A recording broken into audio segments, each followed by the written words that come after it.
At times, we all feel lost and in search of something more. This is Cristina Dam, and this is Liberate the podcast, a podcast designed to help inspire and guide you forward through everything spirituality, creativity, art, and just giving you a sense of empowerment so that you can be powerful, be magical, and be free. Hello, friends, and welcome to another episode of Liberate the podcast. So we're flipping the script a little bit today. I am Rebekah Muir. I work here at Liberate, wear a few different hats, but I'm going to be interviewing Liberate's founder and podcast host, Cristina Dam, today because she just released a brand new book, and it's so exciting. It's called Liberate Yourself: How to Accept Your Past, Let Go of Judgment, ooh, that's a big one, and live the life of your dreams. So Liberate Yourself, the brand new book, same title as the shop. Welcome to your own show, Cristina. So excited to be chatting about this with you. How are you feeling? Your book's out. Yeah. And it was a really original title. What do you say, right? Like even original artwork. Yeah, very original. Kind of looks like this. Kind of looks a little bit like this. We got some nice mountains there in the background, though, for like a little bit of a Zen nature vibe. Yeah. Definitely. So, how do you feel? This has been something you've been working on for a long time, and not very many people have known that you've been working on it. So. Yeah, this book, I want to say it's like 6-7 years in the making, and I actually went to write this book. God, it must have been like 6-7 years ago, and now it was during COVID, and I had it. It was done. It needed to be edited. It needed to find a publisher, and it was sitting there, just saved on a hard drive for years. And, like many people during COVID, it's like revisiting, those loose ends and the things that you haven't finished and the things that you've started and that you wish that you would just complete, right? And so I was looking back over, kind of some skeletons in my closet or these unfinished things and saying, okay, why do this and why put in all of this effort and work not to have it actually make it into printed form? And so with the help of Rebekah getting me through and pushing me and saying, all right, let's schedule some time because I got to get these notes to the editor and then, back and forth. And, Rebekah was really hand in hand helping me get there through every step of the way. I mean, I really, thank you for your support on this. You are most welcome. It's interesting because I didn't know you were writing a book for a little while either. And then I'm like, it's called Liberate Yourself. So the title is fairly self-explanatory, but there's a lot more to say about the book than just what's in the title. So how to accept your past, let go of judgment, and live the life of your dreams. And what a lot of people have been saying about the book is that it is basically kind of like therapy in a very accessible, simple, clear format. So you've been a therapist for many years, both in conventional types of therapy and then a lot of unconventional types of holistic healing. So we haven't even, most people that are watching this may know a little bit about Cristina, but she is the founder of Liberate Yourself, which is a wellness, spiritual healing center. You're also a hypnotherapist, you're a pranic healing energy healer, and as well as an entrepreneur. You have a tech company, you do a lot of different things. So in your words, who are you? Who's the person that wrote this book? That's a tough question, right? I mean, I guess I'm, at the core, I'm just somebody making it through life, being excited about, what different things we can learn, discover, and healing and working through my own stuff that comes up along the way. But, I really look at life as a playground, and I look at, I wear many different hats and have tried many different things in my life because I think I owe it to the therapy work that I've done on others. And they say when you work on others, you also work on yourself, right? But also without exaggeration, I probably, definitely in the tens of thousands of people I've done sessions on, whether in group work or one-on-one therapy. And everybody's story, you know, it can be filtered down to, you know, I mean, I get it. Everybody thinks that they're super complicated, but they're not. You know, you know, it doesn't matter whether, you know, I've been honored to work with some of the most successful people in America or the world. You know, they say that there's only 400 billionaires, and I've been either mentored by 2 of them or done therapy on 1 of them, you know, and so that's the highest echelon. And then I have people that I've worked with at rehab facilities that are unhoused and, you know, just trying to figure out their next meal, you know, and so everything in between. So I mean, I give that as far as the income level of differences, and then you can go into all different types of career fields and everything like that. But the foundation of what makes people feel unfulfilled, unhappy, or stuck in their life, not taking action, boils down to the same things, right? And, you know, you peel it away, and I like to say that there's a core issue. And that core issue, somewhere between the ages of 3 to 5, something happened that shattered your world and the way that you perceive yourself. And suddenly things are unsafe, you're not okay, you're not good enough, you're unworthy. Something happens and you plant this seed. And the seed starts to grow inside of you when you start to filter your whole entire life through that lens. And you can say like, oh, well, why would I want to do that or that? It happens unconsciously. It's like a survival mechanism, right? It is, yeah, because that wound becomes so deep and then you believe it to be true. And it's important to note that you see what you believe. You don't believe it when you see it, you see what you believe. And so as long as you have a belief system that you feel that you're undeserving, inadequate, or not good enough, whatever that case may be, you're going to continue to filter the way that you go into an environment, the way that you interact with friend groups or circles, the way that you interact with teachers or mentors or whatever it is in your life, and you're going to have that filtered seed.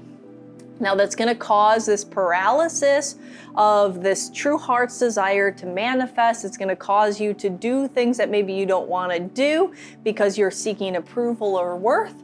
And as a result, you have a slightly unfulfilled or undesirable life, right? And that can become greatly unfulfilled and undesirable and create like massive destruction in your life, or it can be this subtle like, you know, this.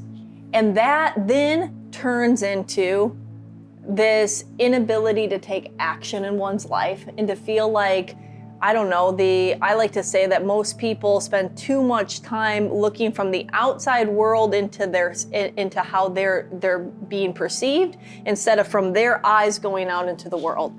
And in that, it stops them. They might think that they're too old or too young or too this or too that to try different things. So going back to your question about like maybe who am I, or you know what that is like, I think that filtering through everything, I realized that it doesn't matter where you're at. It doesn't matter if you never have studied or did this one thing, you know, you can learn it. You have the ability to learn. And when you stop worrying about the judgment and you just get into the excitement of that new thing, you can bounce in and dive into a whole bunch of different things. And I think, you know, maybe I do too much because I'm so overwhelmed by like the excitement. So, you know, I dive into real estate or I dive into film and then I'm, you know, I have a couple scripts that I've wrote, and then I have this like a book, and then I like have the stores and a tech company, and then I'm doing this or that, you know, and I'm like all over. And I'm like, maybe I'm gonna open a restaurant next. And I'm like, you know, but why not? Why not? I love that. And then we peel the layers away from people, and it frees them. So really, what is this? It's a benchmark. Liberate yourself, but it's a tactical, practical, step-by-step way to free yourself to be yourself. And the steps basically include all of your favorite tools that you found along your very long and meandering journey. So like you said, you're literally all over the place. Like you're involved in multiple entrepreneurial endeavors, creative endeavors, healing endeavors through like so many different healing modalities too. So we said conventional and unconventional. The toolkit that you have, the toolbox that she has is big. It's really, really big. And so you've taken all of your favorite things that you've learned that not only through helping like many different people through different walks of life, but stuff that you've applied directly to yourself and all of the most effective tools, like the stuff that's worked the best. And you've put them basically in this book. Yeah. So chapter by chapter, peel away the onion, find your core issue, re-identify who you are, what your wants and desires are, shift your perceptions, and, you know, become a new beginner and start a new voyage in life. Like really, that's what it's all about. And you can do that with things that are small and large. So you can go through this book many different times over again at different junctures in your life. Totally. And it's funny because I wasn't even going to bring this up so soon, but speaking of like the mystical, which this is not, I wouldn't say it's a mystical book. It's very practical and it can be basically like an accessible form of therapy. However, I bet you could use it as an oracle if you wanted to literally just open to any page. Our self-judgment is the biggest barrier to our friendship with ourselves.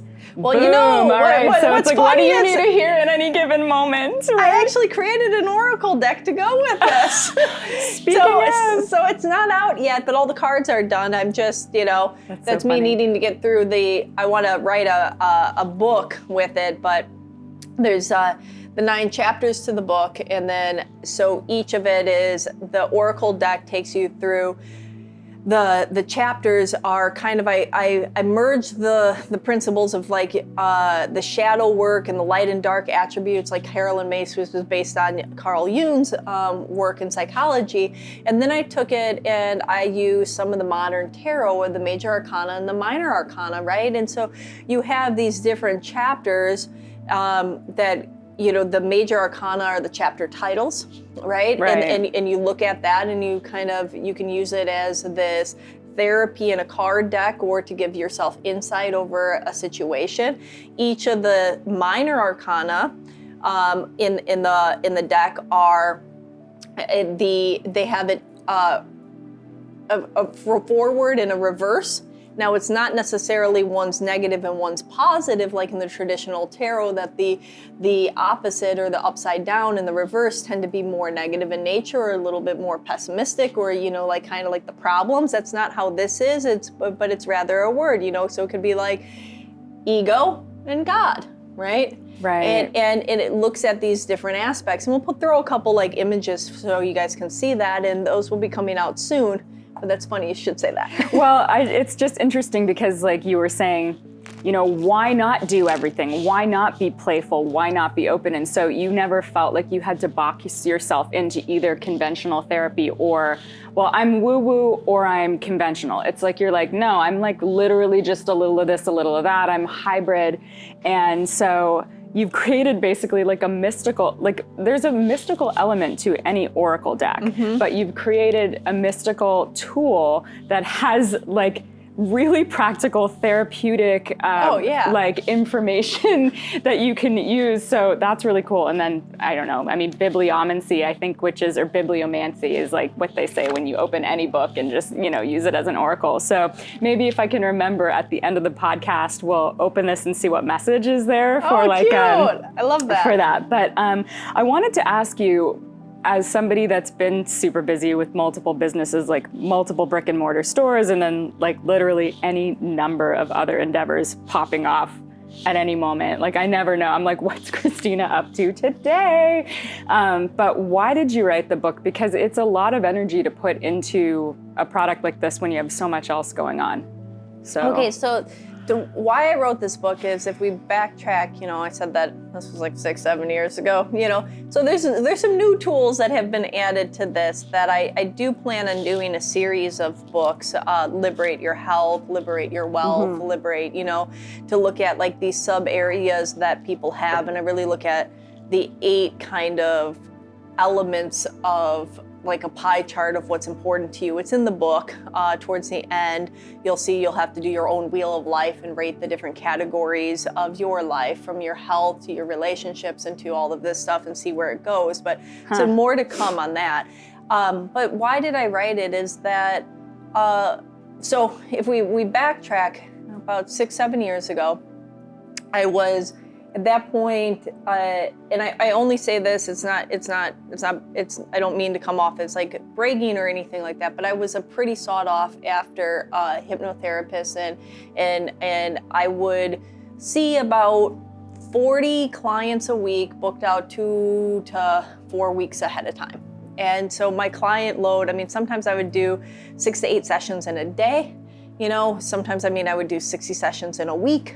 It was insane, and and I was also at that time I was throttling between also being at an outpatient rehab facility, so I was running groups and different things like that, and I got to the point where I said, there's so many people I was helping, but I wanted to do more, and I was noticing the impact, and I stopped and I said to myself, well, when are people most, I said, what's the number one issue with people? And I said, the inability to be their self. And I said, well, when are people naturally feel comfortable in their own skin?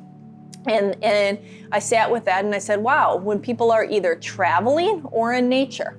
There's this childlike energy and this comfortability. People when they're in vacation in a different country or a different town, they ask for directions, they're comfortable in their own skin, they're just being their self. You pop somebody in nature on a hiking trail or at wherever for, a certain period of time, maybe 15 minutes, and suddenly they're comfortable in their own skin.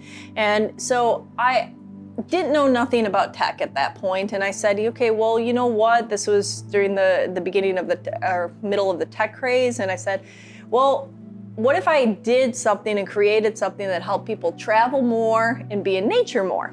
And so then I went on this journey to create a social networking itinerary planning software for outdoor adventure and travel.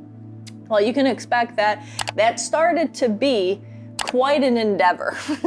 And that led me to, I was flying around the United States, I was taking meetings, I was actually working with Jeff Hoffman, who posted this. He founded Priceline, and so he was one of my mentors, and he was really helping out with that, and looking at how do we make this the next big tech play. There's more to that. I ended up getting really sick and had to put a pin in it, and then now COVID hit, everything like that. So, that's there. But with that being said, I was feeling a lot of energy that I didn't want to just abandon the work that I had been doing for years in the therapeutic sense. And it was kind of like this process to myself of saying, well, what if I created a step-by-step approach of what I do with clients regularly so that they can have the results without needing to see me, and they can go through it themselves. And so I worked on creating this book for that reason. And that allowed me to feel good about stepping away from doing therapy and stepping more into the tech play. However, there was a little problem. I never published it right away, but that's where that came from. So I sat there and I really went through. I was like, if somebody wasn't to see me and they were just going to do this book, could I get them to have the same results of transforming their life? And that's where it's the step-by-step approach. Beautiful.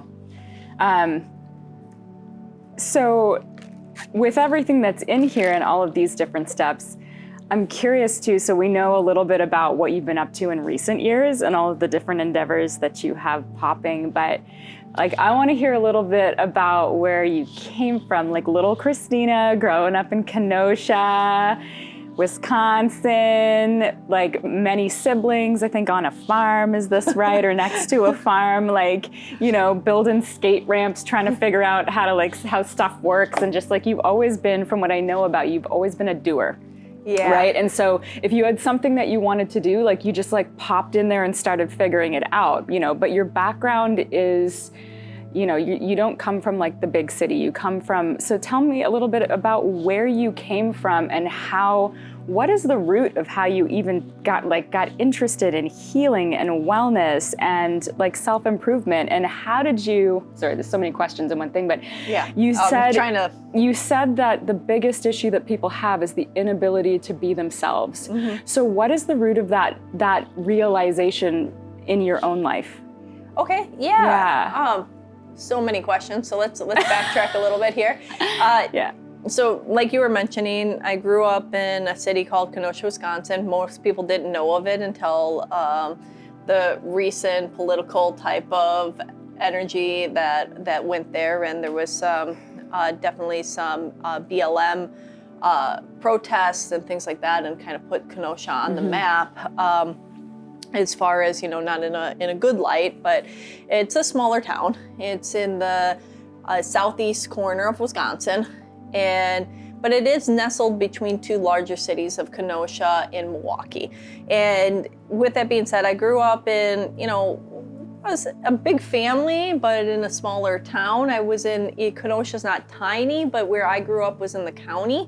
And so, we had like a couple, like maybe 2 or 3 neighbors right next to us, and then our nearest neighbor was 1.5 miles down the road, and surrounded by farm fields and all the different areas. And we had a little barn ourselves. I think when I'm the youngest of 6, so when my older sisters were younger, we had a little bit more barn animals and those kind of things. But my dad just pretty much had a garden when I was growing up, not all the animals. I mean, we did have a pet goose that bit our butts and things like that, But the horrifying things of sometimes going around the corner and seeing like, I don't know, like some kind of animal hanging from the tree because you thought it was your pet. Oh my gosh.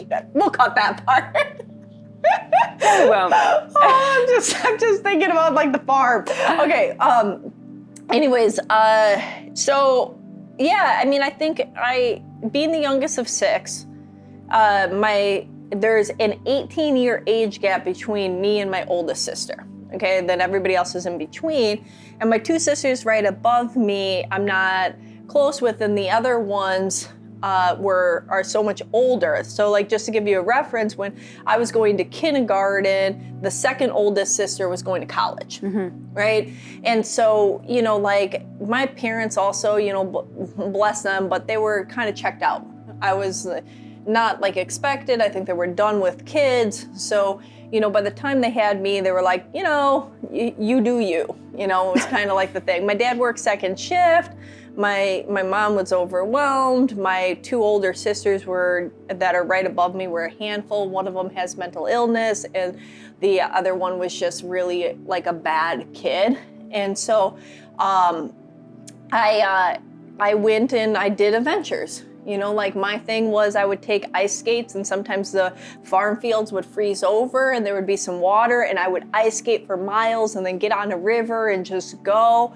And we had a pond in the backyard, and I would do that. And then like in the summertime, like I would, go and think about like, how do I build a raft, or how do I do this? And I would always be thinking of things. And I would go down to like the gas stations and take empty milk jugs because I realized they could float. And then I'd put it on like driftwood, and I built a raft.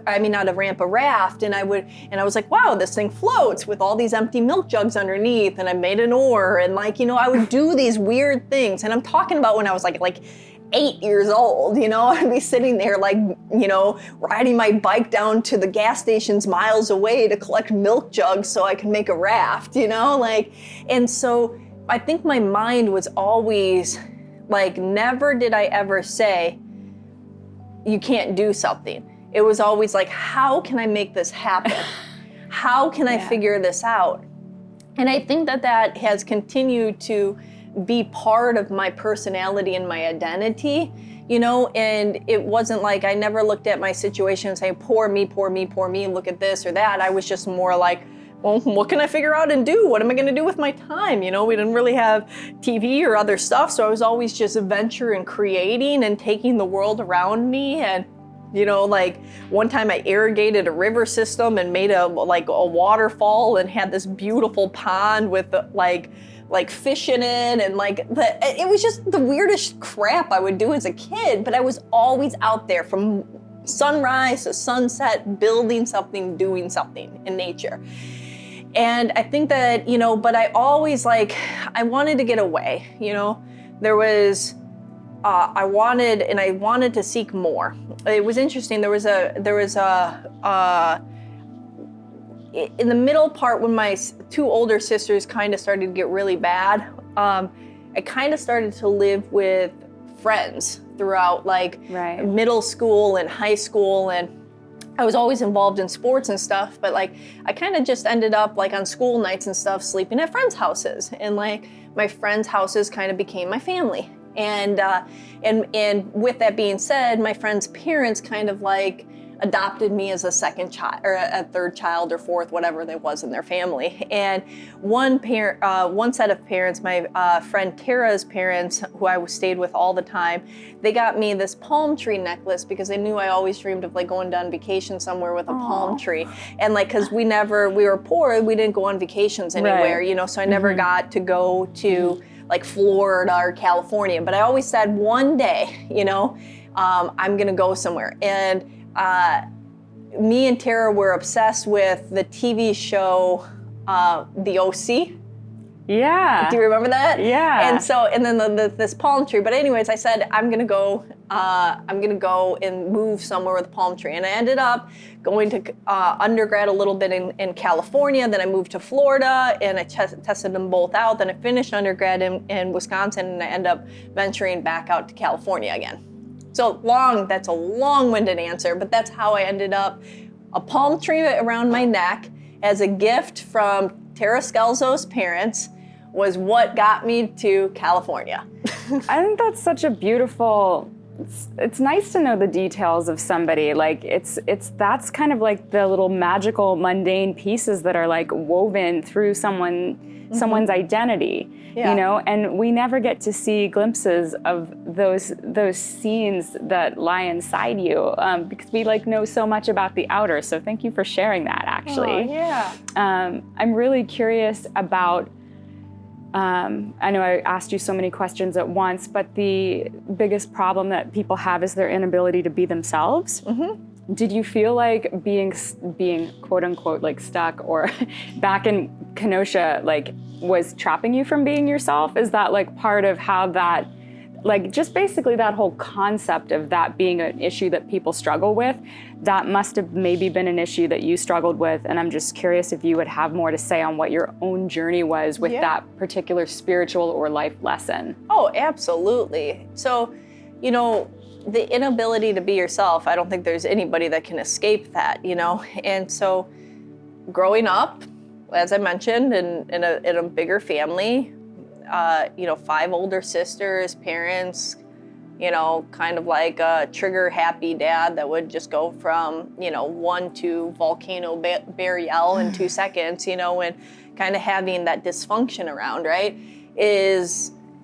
I learned at a young age that I just swallowed and was status quo, right? And so my voice wasn't ever heard because my voice didn't matter, And it was if I spoke of what do I want to eat? It doesn't matter. Where do I want to go? It doesn't matter. If I speak up on something, and I think I really got it one time. We went home, it was my parents' 50th wedding anniversary, and I flew home for it. I'm an adult, I own multiple businesses, I'm I have all these employees. I go back home, and so anytime you go back into an environment, you kind of go back into this thing. And so it's been a while, I'm there. And I remember we're sitting there, and we're supposed to be making these collages of pictures for this 50th wedding anniversary. And I'm this, and I'm is it okay if I cut this picture to my sisters? It was just and I was what the hell is wrong with me? But you go back into the thing, but in that environment, I felt like I didn't have a voice, right? And even if I stayed over at friends' houses, it was I'm the guest in their house. So it's always about hyper aware of everybody else's needs. And unaware of my own needs or wants or desires. So, I still have that as an issue that I work through. It's not like one, two, everything's always good. I mean, and you wouldn't want it to be anyways, because you want something to create friction, to create motion in your life, right? So this isn't like all of a sudden you go through something and you're 100% healed and you're happy for life. There's always going to be something to work through or work on. There's always another layer, right? There's always another level. And so I say that, even if I write these books and help all these people, it doesn't mean that I don't have my own stuff to work through, right? If you like this content, make sure that you like, subscribe, and comment below. And we also have an amazing link right there for some cool product. I know you want to check it out. I know you want to click it. Go ahead. Come on. You can do it. All right, until next time, have a beautiful, blessed day. So I say that, even if I write these books and help all these people, it doesn't mean that I don't have my own stuff to work through, right? And so with that being said, that's one of my things. And then I realized that, my inability to receive, right? Because I was always that fly on the wall, I needed to let somebody give to me, do for me, be for me. And I still struggle with that. Like in my intimate relationships, with anything like that, there's that struggle of it. But I think for a while, I wanted to feel worthy and seen, that I actually went to the opposite side with the pendulum, right? So in my early 20s, I was like, okay, I want to be seen. And so seen for that was like, well, what if I'm seen for my appearance? What if I'm seen for my looks? And so some people don't know this about me, but like I then ended up modeling for Playboy and I did all this other stuff. And so I went to like this, like, let me get this validation over here. And then I realized that's all fake and an illusion and delusion too, and that wasn't fulfilling. So then I found my center back of like just authenticity, which normally happens for people, right? It's a journey. They go like this, and then they find what feels like comfortable. They have to experience the contrast. They're like, okay, what does it look like to not be doing or experiencing the same thing? Oftentimes you're seeking the opposite experience, right? And then you're like, oh, okay, this is what this is like. Now we can see whatever parts of this is dysfunctional. Let's like find what works, right? But you have to have the full experience so you can make that choice, right? So that's really interesting. And you're saying it's not like you're totally fixed or enlightened or done, like none of us are, right? But well, and then it's kind of like I look at healing like a whack-a-mole. Oh yeah. And so, like, and you like concentrate and you say, okay, I need to work on this. And then you put all this energy towards this and you kind of push the whack-a-mole down and then something else pops up over here. Bing! And then you go, okay, I'm going to get this. Bing! And then bing, right? It's always the case. It's like somebody puts like extra attention into like their health, right? And then maybe their relationship is suffering because all the extra attention is going to their health and well-being, or maybe they go into the relationship and then maybe their health or their finances start struggling, or maybe then this happens, and so we're constantly playing this balance. But the beauty of it is that the balance can become easier and easier, and you can just feel the expansion. And the triggers become less and less, because then you just say, okay, this is part of life. This is a new challenge. What is this? How is this serving me? What do I get to learn from this? What is the new opportunity for growth here? Instead of like, I think at the very beginning when people start a healing journey, they're in a lot of pain and anguish, and they feel that trauma or that trigger so personal to their self. Right. And then I think as you continue to evolve, you take it less personal. It doesn't mean that it doesn't have an effect on you, but you see the value in it. And in the value of it, it's like, okay, when somebody goes running, or let's say they're lifting a weight, right? A good analogy of that is like, you see the value of doing the last curl that you can't really do, right? Or holding that posture for another minute on a plank pose to work on your abs. You know the value. It's torturous and it's painful, but you know that the outcome is beneficial. And then you don't dread it. You don't hinder it. You don't like fight it. You actually embrace it and want to go through it.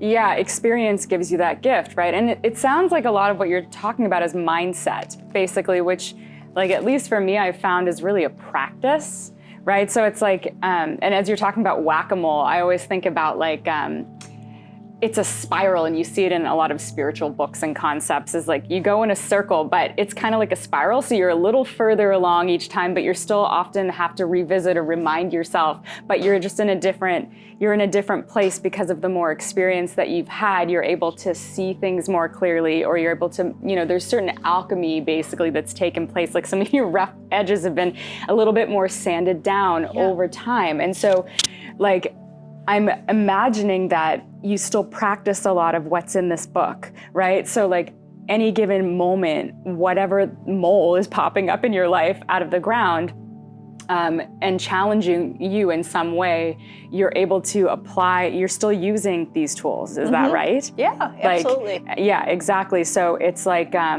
do you have like a practice? Do you have to remind, I call it spiritual amnesia, because I have all my little tools too. It's like you have this aha moment and then like you go back to sleep and you have to like, sort of practice the mindset. Like it's a mindset, right? A lot of the time it's just shifting your perspective. And I think you talk about perspective a lot in this book. And so, because I think that it's the foundation of it. It's not what's really going on. It's how you perceive something. And the moment that you can shift a perception, you can shift your reality, you can shift your state, and you can shift your life, right?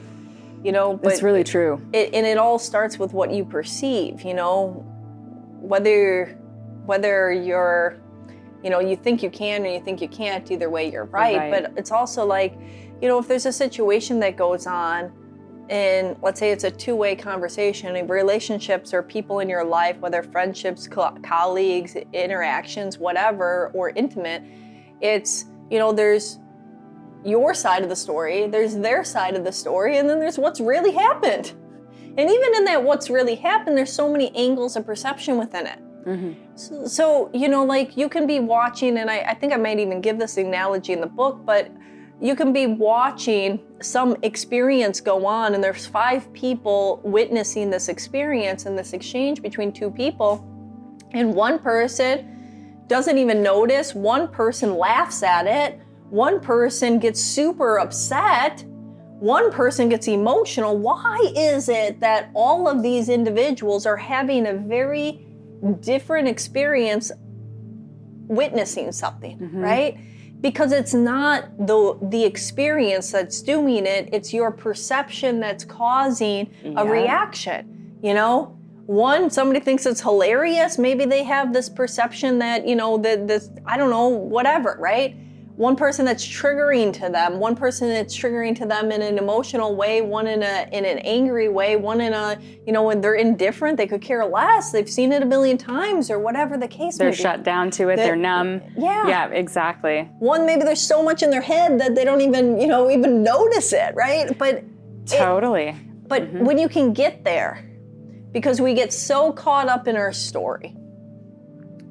And the story is what will literally cause misery or joy. What story do you want to tell yourself? And even in your past, it can be a story of being triumphant, or it can be a story of being a victim. It can be a story of betrayal, or it can be a story of opportunity to expand and move forward, right? But these stories will literally shape your life. Yeah, so this is a tool to basically to help you interrupt the old story that you've been playing. And it's interesting too, because like there's each chapter has a different lesson, basically like a different, different steps. But like, even if you go through the whole book, you can revisit things and have them just like wake you up in whole new ways. And it's like at any given time in your life, you may need a different shift in perspective, right? Like I always say, like I've got like a whole bag of spiritual tools as well, but I need different things at different times. Yep. And you cover so much in here that there really is something for every single point. I feel like, or when I was helping you go through this, and I was like, damn, this is really good. This is helping me today. Like I was like, this is just what I needed to hear like today, But so speak to that, out of all of the tools and different ways to shift perspective and interrupt problematic old beliefs and stories and help you open up to new possibilities and new stories.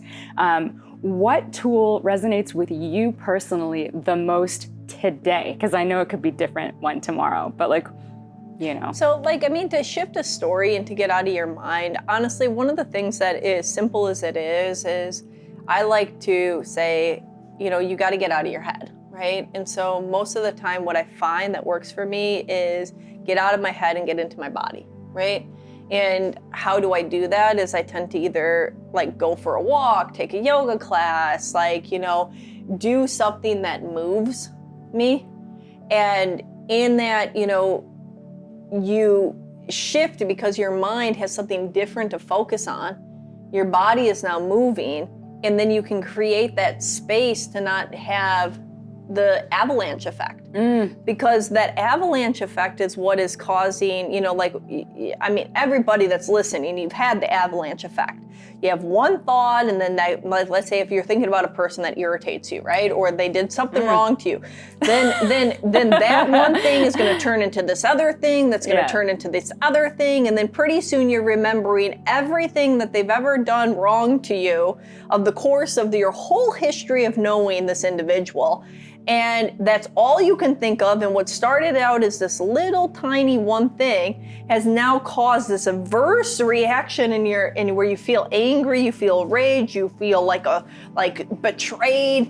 You've been there, right? You've been there. Today. You know? and so you've got to cut off the avalanche, right? You've got to stop it. And to stop it, the easiest way, and it's actually an NLP technique, is break your state. And you can break your state by stepping up, by stretching, by doing something, by going for a walk, by taking a breath, by listening to music, by anything, but you have to stop that from going. Because once that avalanche, it starts out as a snowball, right? And a snowball rolls down the mountain, but what does a snowball do when it's rolling down the mountain? It gathers more snow. And the more it goes down, the more snow it gathers, and it becomes this bigger ball and bigger ball and bigger ball. You gotta squish the snowball before it becomes so powerful that there's nothing you can do when suddenly your whole day is ruined because the avalanche has hit. Or before you say or do something that you're later gonna regret, right? Yeah. Because that normally is what happens. You blow something out of proportion in your mind, then you take action, and then it causes a bigger tension and upheaval in your life and the dynamics. You know? You get caught up in it. Yeah, I even did that recently with a vendor. Get caught up in it, and I was like, you know? Like, so, I mean, I have to stop myself too, you know? Like, there's but getting into the practice of knowing that and saying, okay, I know where this is leading me, right? And it isn't a good place. And it's not gonna help, so let me do something different. Yeah, it's like having a tool that you can literally turn to, because we get overwhelmed in those states, or at least I can speak for myself. It's a state of overwhelm. Like, you may even be like, this is not good, but like somehow in the moment you're so worked up, your nervous system is so activated, you actually don't even care. You're like, whatever. Like, so having a tool, and there's so many great tools out there, but I feel like this book is something that you can turn to like put into practice, like a mindset shift, which is really, really powerful. Having something that you can pick up and be like, I need help now. Like, and then you're like, okay, yes, like this is, I can see clearly what's going on. And it's interesting because sometimes we do need to stop something, right? Like interrupting basically that avalanche or interrupting that pattern. What did you call it? Changing your state. But also so much of this book is focused on opening to possibility. So it's not just like stopping an old story, but it's like, you're not just like focused on the negative or what you don't want. You're actually like literally interrupting that pattern by opening to what else is possible. And I think that that's like honestly my favorite thing about you as like a founder of a business. And so I've known you for like kind of a long time now. I think like we met maybe 6 years ago. So to me that's kind of long. Like I met you right after I lived here or moved here, and you really live that way. Like you're you're so open. You're always trying new things. You're never boxed in. And you're always out of your comfort zone. And I think you're really good at that. You do have a natural talent for it, but it doesn't mean that it's easy for you. Yeah. And so you're the perfect person to really be able to walk somebody else through what this is like. 'Cause she really does live this way every day. Like, I mean, constantly like, okay, here's something that's popping up, or this isn't gonna work, let's try this. Or like even with Hollywood closing, you're like, okay, like that wasn't easy for you, but you've opened a new store already. And so you never let like things that have gotten in your way have the final word. Yeah. And so, yeah, I just really wanna make that point that I've like observed this person that's sitting here literally like walking the talk. And again, it doesn't mean that you don't refer and practice what's in this book all the time, because we always need the reminders, you know? Yeah, absolutely. But on that, with what you're saying though, through the book, it's, really to summarize it, it's identifying, understanding yourself better, seeing what issues might be underneath the surface that are causing or hindering or creating obstacles in your life. And then working to shifting your perception, and then opening you up to your truth and what do you want to do, and then giving you the courage and the strength to take those steps and to leap, right? And because I think that that's a big thing. Like, I mean, one of the chapters is literally every expert was once a beginner, right? It doesn't matter where you're at, right? It does not matter. I mean, like I had one client, he was in his late 60s, and I think it's referenced in the book. I don't remember exact age, but he was older, and he wanted to go back to school. And he ended up, so after the session, he ends up going to get information and go to the community college and see what it would be like to sign up for school. And we had another session the following week, and I say, how did it go? And he said, well, I got there and I parked, and then I didn't get out of the car because everybody was so young, and I felt like it old, and I can't do this, and I'm too old for this. And the story was running through his head, and we worked through it, kind of empowered him. And then he ended up going back and signing up for class. And then the beautiful thing about it is he actually used that as a strength. And he was like, he later, check in a few weeks or like into school semester and stuff like that. And he's like, it's actually so great. Some of these people aren't even realizing the value of the education before them. And I'm sitting there making all the notes, and I'm retaining everything because I really want to be there, and yada, yada, yada. And it was like, what was once what he thought was his disadvantage became his advantage. And he realized that, it's okay, it's okay to be exactly where you are at. And he got through that and graduated and everything like that. But I mean, like, started a whole new career in his 60s, but had to work through that belief system that, I'm too old for this. Look at all these young kids, and this isn't me, But it's not about that. It's where you're at, and it's where do you want to go, because you can't compare everybody's outsides to your insides. This is your own individual journey. This is your own walk of life. This is your story, nobody else's story. You're the main character in your own book of life. You're, not only the main character, you're the writer and the director acting out your scenes. Everybody else in your existence is supporting roles in your own movie. And when you realize that, you can stop worrying about what everybody else thinks and say, what do I want to do? How do I want to operate? What story do I want to tell? Do I like the movie of my life that is playing, or is it boring or dull or unexciting to me or unfulfilling to me? And then if you say any of those things, guess what? You hold the key to change it. So if you hold the key to change it, say, how do I make it more interesting? What do I want to write? It doesn't mean that it happens overnight, but it happens. Effort, one step at a time, I mean, I love Tony Robbins, and he always says, everybody underestimates what they will do in 10 years, And so maybe now you might say, oh, this or where you want to go, but if you put in a little thing, look at how fast, even this COVID window, we're 2.5 years in, almost, we're going on our three years in a few months, And that went like that. I feel like I'm getting a coaching session, like just listening to her right now. I'm like, oh, like the wheels in my own head and like the stuff that's going on in my own, I'm like, yes, tell me more. Like, oh my God, no, it's so true. And everything that you just said, like I'm really personally, is really helping me right now. So thank you for that. It was a download for you. And yeah, else huge download it. for me. I'm like, you're so right. I know that you've shared a little bit about like some passages in the book, but I'm like, do you have a favorite? You know, my favorite part is really about making life a game. You're such a playful person. You know, like I have to say it's the last chapter, you know, but it's about playing with life and enjoying it and not taking things seriously. You know, we even if you're doing serious work, add play to it. You know, all we have to do is live and die, you know, like everything that happens in between. You know, like even if you're going through a very serious matter, can you do it with a level of a lightheartedness?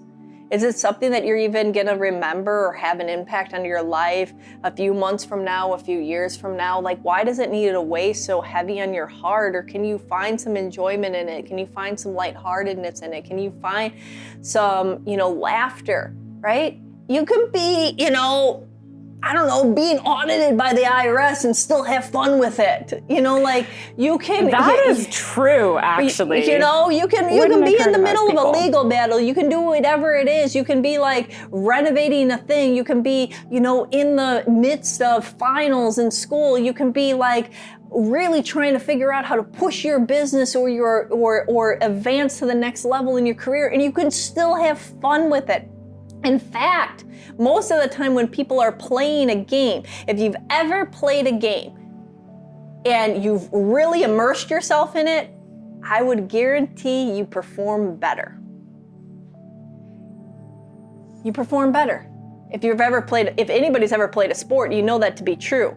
When you're fully immersed in it and you're playing in that game, you're doing better, you're on point with maybe your shots or your kicks or whatever the case may be. You're even playing a board game and you're fully in it and you're having fun. You're laughing.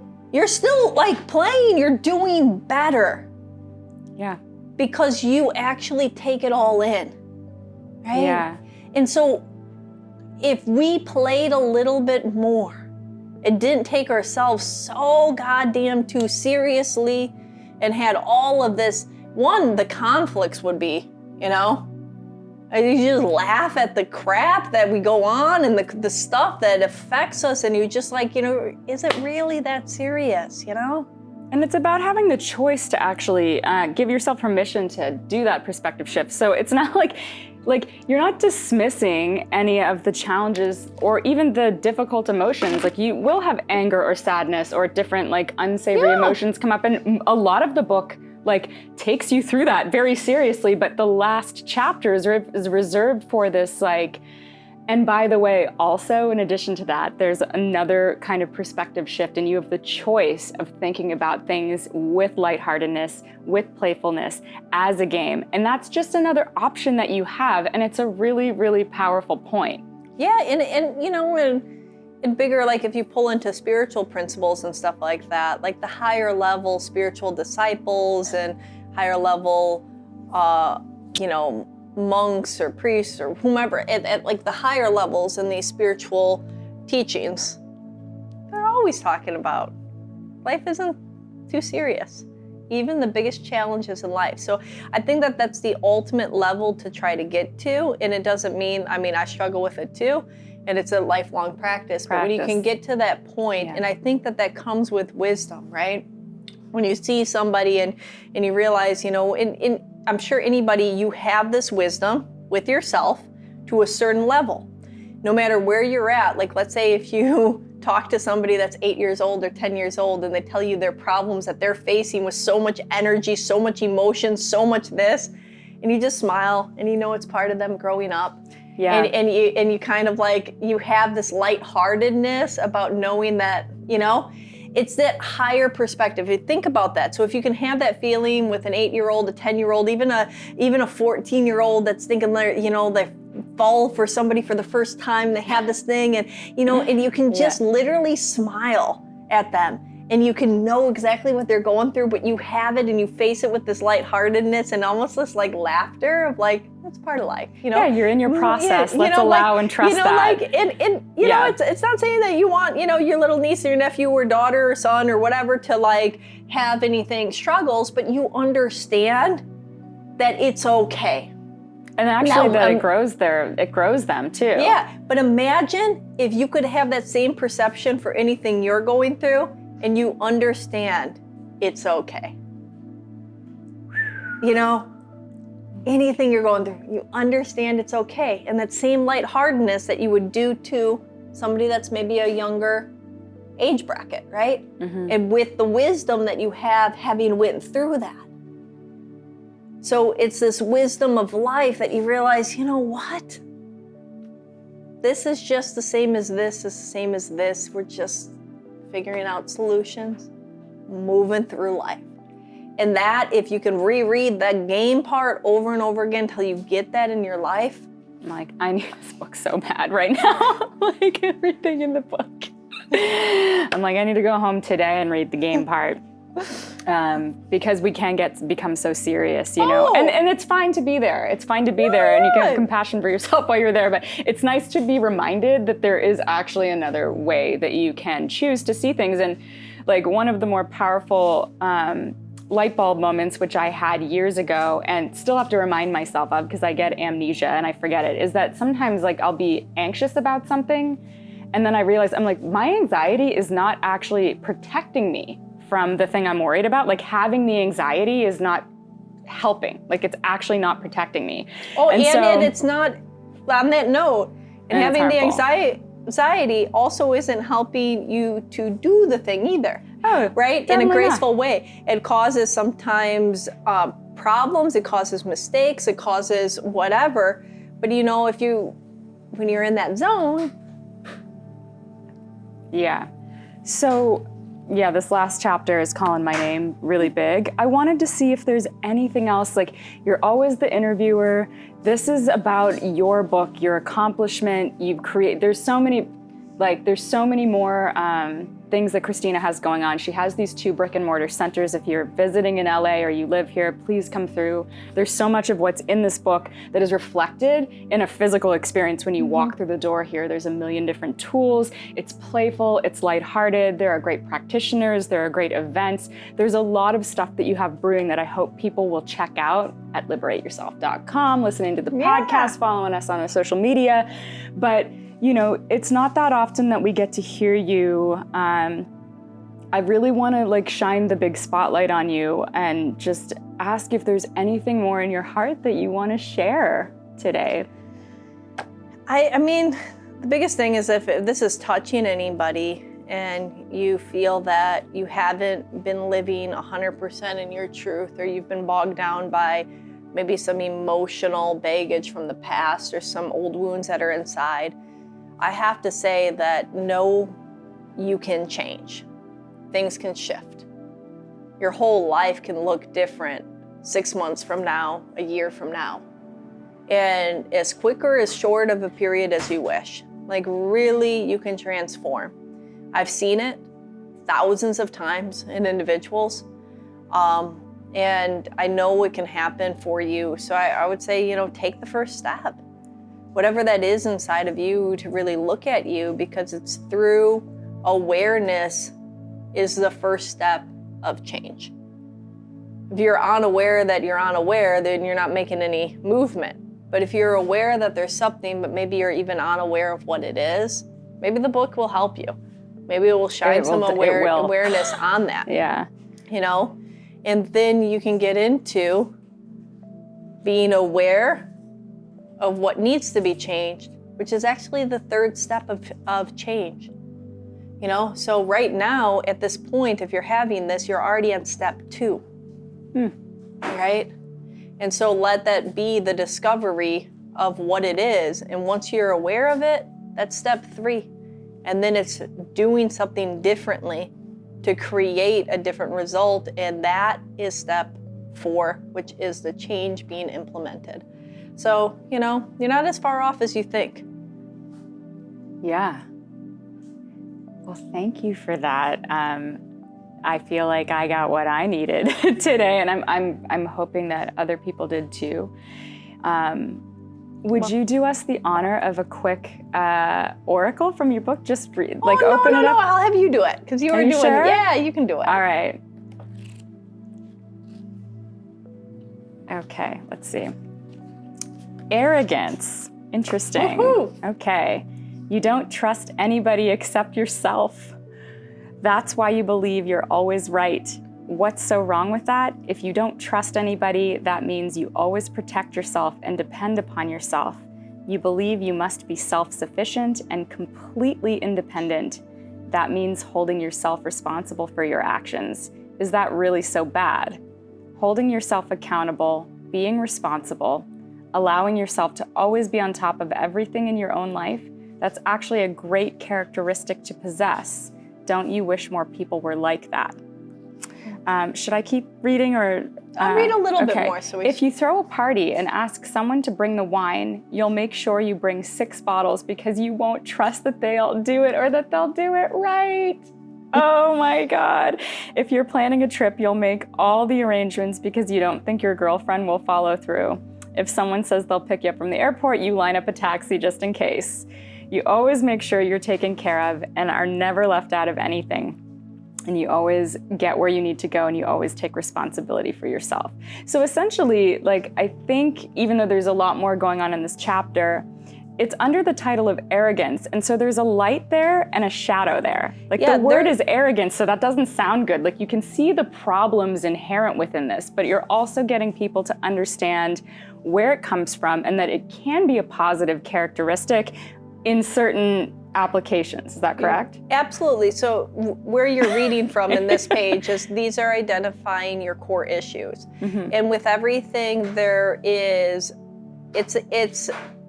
it's a defense mechanism that serves you in some way, shape, or form. Right? So everything has a positive. I firmly subscribe to the idea that this world is based on duality. There's an up, there's a down, there's a left, there's a right, there's a good and there's a bad to everything. And that means for every bad, there is the ability to see some light in it. But also for every good, when overused, there is the shadow side. And so that kind of plays into the cards and the card deck on that. But what this is teaching is to identify where this core issue is and how this might play out into your life. And so having the core of arrogance as a core issue, these are some things that you might notice that you do on a regular basis. You might line up that taxi, you might bring the extra wine, you might do these other things because you do not trust. And in that, you are constantly over preparing and feeling like you can only rely on yourself, right? Gee, I wonder why I pulled this card. Yeah, who knows? We'll get into that later. But thank you, everybody. I hope that everybody loves this. Please buy a copy. Buy a copy. And where can they get it? You can buy it on Amazon. You can do the Kindle if you prefer to have it on Kindle. You can buy it at either one of the Liberate stores. I think it might end up being in Target or something too, but for right now, that's where it is. Amazon, Liberate, Kindle. Let's see where it goes. Thanks, Cristina. I love you a lot. And yeah, everyone, much love, and we'll see you next time. Thank you. Bye. Bye.